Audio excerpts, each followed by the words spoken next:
ਰੁਤਬਾ ਪੰਜਾਬ ਦਾ radio channel ਤੇ ਤੁਹਾਡਾ ਸਵਾਗਤ ਹੈ ਜੀ। ਸਿਮਰਨ ਤੁੱਗਾ ਜੀ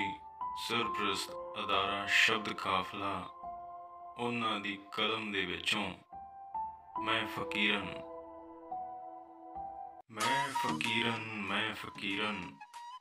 ਕਰਦੀ ਕਰਦੀ ਸਾਈਂ ਸਾਈਂ ਆ ਗਈ ਸਜਣਾ ਤੇਰੇ ਤਾਈਂ ਕਰਤਾ ਤੇਰੇ ਨਾਮੇ ਤਨ ਮਨ ਮੈਂ ਫਕੀਰਨ ਮੁਰਸ਼ਦ ਦੇ ਇਤਬਾਰ ਦਾ ਹੋਇਆ ਇਸ਼ਕ ਤੇਰੇ ਨਾਲ ਉਸ ਪਾਰ ਦਾ ਹੋਇਆ ਮਿੱਟੀ ਹੀਰੇ ਮੋਤੀ ਤੇ ਧਨ ਮੈਂ ਫਕੀਰਨ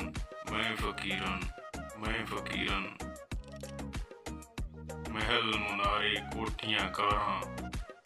ਸਾਨੂੰ ਨਾ ਮਾਇਆ ਦੀਆਂ ਸਾਰਾਂ ਪੈਰਾਂ ਵਿੱਚ ਲਏ ਬਸ ਘੁੰਗਰੂ ਬਨ ਮੈਂ ਫਕੀਰਨ